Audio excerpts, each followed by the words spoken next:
मैंने बताया भी था दूसरे वीडियो पे कि मैं किस लिए वीडियो नहीं बना रही हूँ, इस बारे में बाद में बताऊँगी। तो वही वजह बताने के लिए तो ये वीडियो मैं कर रही हूँ। तो बात ये है कि दोस्तों, पिछला जो महीना था सितंबर का, तो दशहरा पार हो गया, दिवाली पार हो गया, सब ओकेशन फेस्टिवल्स सब चले गया। लेकिन मेरा लाइफ जो इस बार ना दिवाली पे रौनक था, ना दशहरा पे कोई मतलब मज़ा था, कुछ भी नहीं था।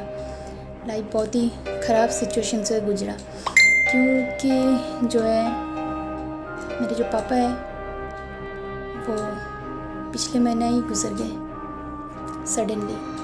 तो इससे ज़्यादा लाइफ में और कुछ ख़राब नहीं हो सकता। जो भी हो फ्रेंड्स, बस यही शेयर करने के लिए कि मेरे पापा कैसे थे, वो क्या चाहते थे, और उनका जो लास्ट आखिरी जो जर्नी था पोर्टब्लेयर अंडमान से कोलकाता तक का, अपने घर तक का, वही आपको बताने वाली हूँ।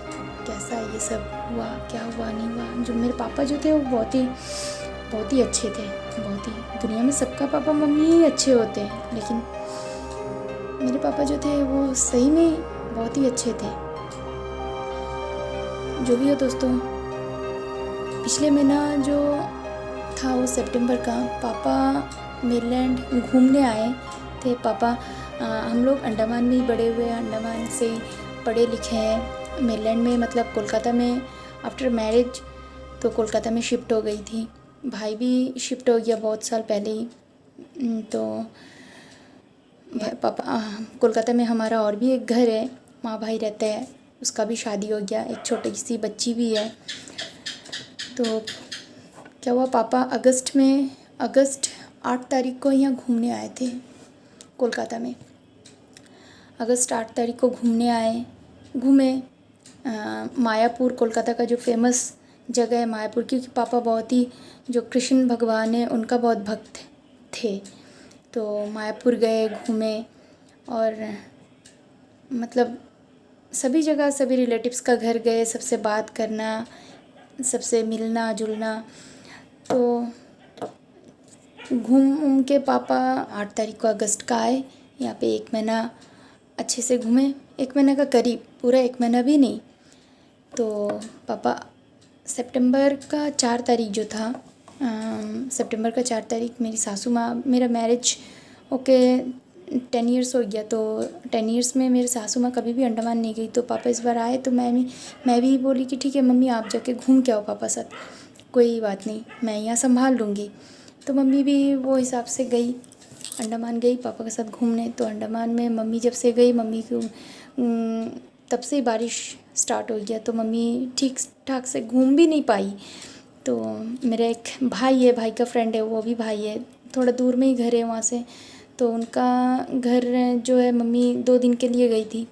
सडनली क्या हो गया, यहाँ से पापा कोलकाता से गए आपका सितंबर 4 तारीख को। सडनली 12 तारीख को दोपहर को कॉल आया मेरे को कि तुम्हारा पापा बहुत सीरियस है करके। तो मैं तो बहुत शॉक्ड हो गई, क्योंकि इस वजह से पापा का साथ सुबह 11 साढ़े 11 बजे 12 बजे तक का मेरा बात हो गया था पापा से। ये कैसा है, नहीं है पापा, सासू माँ कहाँ है, कैसी है, नहीं है, मम्मी कहाँ है, ये सब बात लेके बात हो गया। तो पापा तब बताया कि मम्मी बाज़ार जाने वाली थी, बाज़ार जाएगी मम्मी, तो रखो, मैं थोड़ा बिज़ी हूँ। तो मैंने कहा ठीक है पापा, बाद में बात करते। तो मैंने रख के अपना काम ठीक से संभाल के यहाँ का, फिर बच्चे लोग को लेके दोपहर को थोड़ा बच्चे लोग को सुलाने के लिए मैं बच्चे लोग के साथ सो गई। थोड़ा झपकी आ गया तो क्या हुआ, सडनली फ़ोन आया मेरा फ़ोन में। वहाँ से भाई का एक दोस्त है, दीपंकर करके नाम है उसका। तो वो फ़ोन किया कि तुम लोग जितना जल्द हो सके कल का फ़्लाइट में आ जाओ। तो मैंने पूछा कि क्या हुआ, तो बोला तुम्हारा पापा बहुत सीरियस है। तो मैं तो तभी रोना धोना चालू कर दिया। मैंने पूछा कि क्या हुआ, इस तरह बाथरूम में गिर गए और बहुत ही सीरियस है। तब पता नहीं चला मैंने सोचा कि ठीक है गिर गए अच्छे हो जाएंगे, फिर भी इस तरह से बताया कि बहुत सीरियस है। फिर भाई को भी बताई फ़ोन करके, भाई को भी वहाँ से फ़ोन किया था पर भाई फ़ोन नहीं उठा पाया, पता नहीं किस वजह से। भाई को मैंने फ़ोन करके बताया, फिर भाई को वहाँ से भी फ़ोन करके बताया कि जल्दी से आ जाओ। मेरा हस्बैंड जो है दोपहर को ही निकल गए भाई को लेने के लिए 12। तो क्या हुआ, 12 तारीख को भाई दोपहर को निकले वो, और पूरा बारिश था, बारिश में भीग भीग के ही दोनों आए। रात को करीब करीब 9 बजे आए। दोपहर को नहीं निकले, शाम को निकले थे मेरे हस्बैंड।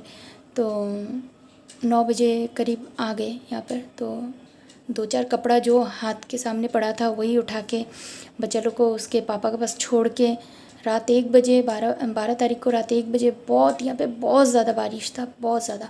12 सितंबर को हम लोग दोनों भाई बहन गाड़ी रेंट पे लेके निकल गए एयरपोर्ट के लिए, कोलकाता एयरपोर्ट के लिए। तो कोलकाता एयरपोर्ट पहुँचे, होल नाइट वहीं पर थे, 1 बजे से लेके सुबह का आपका 5 बजे का 5 एयर इंडिया का, एयर इंडिया नहीं सॉरी, दूसरा गो एयर का शायद फ़्लाइट था, गो एयर या फिर गो फास्ट का फ़्लाइट था। तो उसमें हम लोग सुबह सुबह अर्ली मॉर्निंग उसी फ़्लाइट में 8 बजे के अंदर पहुंच गए। 6 बजे फ़्लाइट था, 8 बजे के अंदर पहुंच गए, क्योंकि बहुत सुबह फ़्लाइट था। यहाँ से मेरा घर का, यहाँ से एयरपोर्ट आपका कम से कम 35 किलोमीटर दूर है। तो रात को अगर नहीं निकलेंगे तो सुबह अगर रश हुआ कोई जगह, इतना बारिश, कुछ प्रॉब्लम हो गया, इसीलिए जो भी हो हम लोग निकल गए। उसके बाद 8 बजे के अंदर पोर्ट ब्लेयर पहुँच गए। मैं पोर्ट ब्लेयर में 8.5 साल बाद, 8.5 नहीं सॉरी फ्रेंड्स, 7.5 साल बाद पोर्ट ब्लेयर गई थी, क्योंकि मेरा जाना हो नहीं पा रहा था बच्चों के पढ़ाई की वजह से, और भी बहुत घर में रिस्पॉन्सिबिलिटीज़ है, उसी वजह से जाना नहीं हो रहा था। तो 7.5 साल मैं गई, वो भी इस हालत में, इस सिचुएशन में। तो जो भी हो, उसके बाद मैं एयरपोर्ट से, तब भी मैंने सोच लिया यहीं बैठ के कि पापा जब इतना सीरियस है, अंडमान का ट्रीटमेंट इतना अच्छा नहीं है, मेडिकल फैसिलिटीज़ उतना भी अच्छा नहीं है जितना मेनलैंड में है। तो मैंने क्या किया कि एयरपोर्ट में मेरा दोस्त है, 2-3 दोस्त है मेरा जो एयरपोर्ट में जॉब करते हैं एयर इंडिया में। तो मेरा दोस्त से कांटेक्ट करी हम मेनलैंड बैठ के। तो दोस्त बोला ठीक है आ जाओ, यहाँ से फॉर्म दे देगी, तुम पापा को मेनलैंड लेके जाना चाहती है, ठीक है फॉर्म दे देती हूँ, मेडिकल फिटनेस सर्टिफिकेट, और ये फॉर्म भरवा लेना डॉक्टर से, फिर जो प्रोसीड्यूर है वो सब कर लेना, फिर जमा करना, फिर हो जाएगा। तो मैंने सोचा ठीक है। तो एयरपोर्ट फ़्लाइट से निकलने के बाद ही लगेज लेके आपका वो फॉर्म मेरा दोस्त से मिल के, वहाँ का जो स्टेशन मैनेजर था उनसे मिल के वो फॉर्म, स्टेशन मैनेजर से फॉर्म लेके डायरेक्ट हम लोग हॉस्पिटल चले गए, जो अंडमान का सबसे बड़ा हॉस्पिटल है, जीपी पंत हॉस्पिटल। डायरेक्ट हम लोग वहाँ चले गए। तो वहाँ जाने के बाद पापा वहीं पे एडमिट था, पहले लोकल जो हॉस्पिटल था गैरेचर हॉस्पिटल, वहाँ पर एडमिट कराए, लेकिन वहाँ पर रखे नहीं, वहाँ से रेफ़र कर दिए आपका जीपी पंत हॉस्पिटल में थे पापा। तो डॉक्टर से बात करी कि क्या सिचुएशन है, क्या है सर। तो पता चला कि ब्रेन स्ट्रोक हुआ है करके। तो डॉक्टर बताया ब्रेन बहुत ही हैमरेज हो चुका है, बहुत मुश्किल है। तो ब्रेन स्ट्रोक का तो वहाँ पर कोई ट्रीटमेंट है भी नहीं। पापा का सेंस था, हम लोग जब गए पापा का सेंस था, और हम लोग जब वहाँ पहुँचे तो पापा का सेंस था, और पापा बात भी कर रहे थे। हम गई, पापा बोले, मेरे को मोना करके बुलाते, मोना आ गई करके। हम लोग वैसे तो बंगाली लैंग्वेज के, मोना, मेरा भाई का नाम है किशोर, तो सबको पहचाना। फिर मेरा हस्बैंड से वीडियो कॉल में बात करवाई, फिर मेरा बड़ा अब्बा जो है मेरे पापा का बड़ा भाई, उनसे बात करवाई। तो सबको पहचाने। पापा का वेडनेसडे आपका सेंस था, वेडनेसडे मॉर्निंग तक का सेंस था। इसके बीच में मैं डॉक्टर से रिक्वेस्ट कर रही थी कि सर प्लीज़ आप फिटनेस सर्टिफिकेट दे दीजिए, हम मेनलैंड में पेशेंट लेके जाइए। तो डॉक्टर अपने हिसाब से बोल रहा था कि अगर पेशेंट स्टेबल नहीं होगा तो मैं कैसे फ़िटनेस सर्टिफिकेट दे दूँ। जो भी हो, लास्ट में फ़ोर्स करके, फिर बहुत ज़्यादा फ़ोर्स करके हम लोग लेके आए, डॉक्टर से फ़ोर्स करके। जो भी हो, फिटनेस सर्टिफिकेट बहुत मुश्किल से डॉक्टर दिए, मैं स्टेबल नहीं थे पापा जो भी है। तो उसके बाद यहाँ में डॉक्टर से कांटेक्ट करना, आमरी हॉस्पिटल जो मुकुंदपुर में है कलकत्ता में, वहाँ में कांटेक्ट करें हम लोग। कांटेक्ट करने के बाद वहाँ का जो डॉक्टर सब का, आमरी हॉस्पिटल मुकुंदपुर में बहुत ही अच्छा डॉक्टर है, बहुत ही, वो अपना बेस्ट कोशिश करे। लेकिन हमारी किस्मत ख़राब था, भगवान को शायद ये मंजूर था। तो डॉक्टर, नर्स, सिस्टर्स सभी बहुत अपनी तरफ से कोशिश करे, बट पापा को 16 तारीख यहाँ एयर इंडिया में लाए। जो वहाँ का सभी लोग बहुत ज़्यादा रिलेटिव से लेके फ्रेंड सर्कल में जो भी थे, पापा का, मेरे भाई का, सभी बहुत हेल्प किए, बहुत। और पापा को मैं और मेरा भाई और डॉक्टर जो है बोले थे कि स्टेबल नहीं है पेशेंट, तो मैं एक मेडिकल रिप्रेजेंटेटिव को साथ लेके छोड़ूंगा, वरना नहीं। तो मैंने कहा कि ठीक है सर, आप मेडिकल रिप्रेजेंटेटिव एक लिख लीजिए। तो हम लोग एक नर्स को हायर किए थे वहीं से। तो वो नर्स, मैं और मेरा भाई पापा को लेके एयर इंडिया में 16 तारीख को यहाँ आ गए कलकत्ता में। तो एम्बुलेंस रेडी था, डॉक्टर रेडी था। वहाँ बहुत ही मुश्किल से मुकुंदपुर तक पहुँचे हम लोग, क्योंकि डॉक्टर एम्बुलेंस में ही बोल रहा था कि बहुत ख़राब सिचुएशन है पेशेंट का, बहुत ही ख़राब सिचुएशन है, ये पेशेंट शायद ही पहुँच पाएगा मेडिकल तक, हॉस्पिटल तक। तो जो भी हम लोग तो मतलब क्या करें, तब खुद को संभालना बहुत ही मुश्किल था। इस सिचुएशन में खुद को कैसे संभालें।